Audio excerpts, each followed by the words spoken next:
her last words were, "Help me, Dad." Pretty dramatic and sad stuff. The reason this was a big story was centered around the shooter. The shooter, if you recall, is an illegal alien and 7-time felon who has been deported from the US 5 times already. The shooter should have never been in the country, and if we were a serious country with a serious border, he wouldn't have been. Now, the immigration angle to the story is certainly important, and we'll touch on that in a bit, but equally maddening is the way the legal process here was conducted. The perpetrator, a man named Jose Inés Garcia Zarate, was arrested shortly after the shooting. I'm a big fan of the TV show Forensic Files, which you can find on Netflix. The show centers around how criminal investigations proceed and the importance of hard forensic evidence. Eyewitness reports, for example, are notoriously unreliable, and prosecutors are much more successful at getting convictions in cases where there is that hard forensic evidence. And boy, there was a ton of forensic evidence in this investigation. When Garcia Zarate was arrested, his hand was tested for gunshot residue. Investigators found gunshot residue on his right hand, proving that he had recently fired a weapon. But that's not all. There's surveillance video showing Garcia running away from the scene of the crime. Garcia claims the shooting was an accident, and if that was the case, he should have stayed around and given his statement to the police at the time. However, because he's an illegal immigrant, he ran away because he didn't want to get deported. The different stories coming from the defense are hilariously unbelievable, and it would be funny if this weren't such a serious case. The defense attorney claimed that Garcia found the gun at the pier under a bench and picked it up, and when he did, the gun just went off. Now, I don't know about you, but I find it sort of hard to believe that a 7-time felon is just going to randomly find a stolen handgun under a bench, pick it up, and it's going to happen to go off. And that shot is going to happen to hit some girl in the back. This narrative is simply absurd, and I can't believe anyone actually fell for this. At first, Garcia Zarate told police that he had stepped on the gun, causing it to fire. Now, the gun in question had been stolen from a Bureau of Land Management officer's truck just 4 days earlier. This gun wasn't some beat-up ghetto blaster Tech 9, it was a federally issued 6-hour 40 caliber handgun. The feds keep their weapons in good shape and don't buy weapons from companies that make faulty ones, so again, this story of events is highly unlikely. It simply isn't probable that the gun would malfunction and misfire like that. Garcia Zarate then changed his story and claimed he was trying to shoot a seal on the pier. Alright, I guess, but given that California has some of the strictest conservation laws in this country, this would still be a serious crime, and by the way, I'm not buying that story either. Unfortunately, the prosecutors in this case didn't even lay out the most likely case. The prosecutors tried to argue that Zarate was playing a, quote, secret version of Russian roulette where he deliberately fired into a crowd of people. So, how about this? You know, I'm not a lawyer, but I'll do this case pro bono. Here's what most likely happened. This dude, a career criminal with no regard for the law, stole a handgun from a federal agent's truck. Then, a few days later, he saw a girl and her father on a relatively isolated pier and decided to commit a murder for fun because he knew that our justice system was a joke, and he had never done hard time despite being convicted of 7 separate felonies. He shot her, ran away, and then gave a BS story to the cops. I think that is a lot more likely than any of the other narratives. Now, Zarate was on trial for second-degree murder. However, the jury had the option to upgrade the charge to first-degree murder, or downgrade the charge to involuntary manslaughter. So what we do here on this channel is we debunk the alt-right, and I want to challenge their narrative about the Kate Steinle verdict, the Jose Garcia Zarate conviction for a lesser crime. As you saw in the video before, the basic situation was that Jose Garcia Zarate was a undocumented immigrant who had some minor criminal charges in his past, non-violent offenses. They won't tell you that because that doesn't help their narrative. He was used by Donald Trump during the 2016 presidential campaign. The murder of Kate Steinle, the accidental death of Kate Steinle, happened in 2015.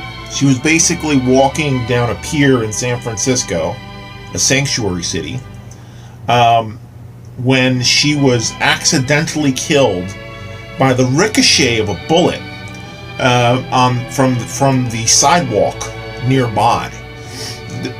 The evidence, because there was some surveillance footage, and the forensic evidence, which James Allsup seems to be looking for so desperately, showed that the bullet that hit Kate Steinle in the back had ricocheted off the ground. If Jose Garcia Zarate was this thrill killer, as he's being portrayed by the alt-right, who is just looking to kill himself, a young blonde victim, why would he have aimed at the ground? You know, the testimony of Jose Garcia Zarate and the forensic evidence lines up in terms of his claim is that he found a stolen gun wrapped in a t-shirt under a bench. And it was a stolen gun. It was a gun that had been stolen 4 days earlier from a federal police officer's vehicle. I think it was an immigration enforcement vehicle. And here's what I will infer. If it was wrapped in a t-shirt and hid under their bench, somebody was either coming back for it, or there was some kind of transaction going on where a gun was going to be illegally sold. Mr. Garcia Zarate was in the wrong place at the wrong time, and regardless of, these fucking alt-righters and their brown murder narratives, it doesn't matter what the fuck he did before. It doesn't matter what he was or was not convicted for in the past, even though the guy was a non-violent offender. It doesn't matter whether he was supposed to be there or not, because technically he was in a sanctuary city. None of that is relevant. What he was on trial for was, did he murder Kate Steinle? And even, these right-wingers don't even give a fuck about the victims' families, because Kate Steinle's dad is a pretty liberal guy, and he said that he supports sanctuary cities. And the right-wingers hijacked his daughter's death. I remember this happened with the Black Lives Matter kidnapping, as it was called. But they hijack human suffering because it has a white face on it. And then they present it to weave their political narrative that white people are under attack by punitive, sadistic immigrants, brown people, black people that are looking. It's always this portrayal of when brown or black people kill someone that it is intrinsically born out of genetic malice. And so Trump was using this case, and the alt-righters have used this for the verdict for the last few weeks to construct a narrative that the narrative of impending barbarism and encroaching violence from the third world. What you had here was a tragic accident, and even though the father of the victim wanted negligent homicide charges, the jury came to the conclusion that Jose Garcia Zarate had accidentally handled a weapon that he didn't know. He had never handled a firearm before. He found one under a bench, misfired, which there is forensic evidence for. The fucking bullet wasn't aimed. It bounced off the sidewalk. The video shows him freaking out, throwing the gun over the pier and running away because he was afraid of being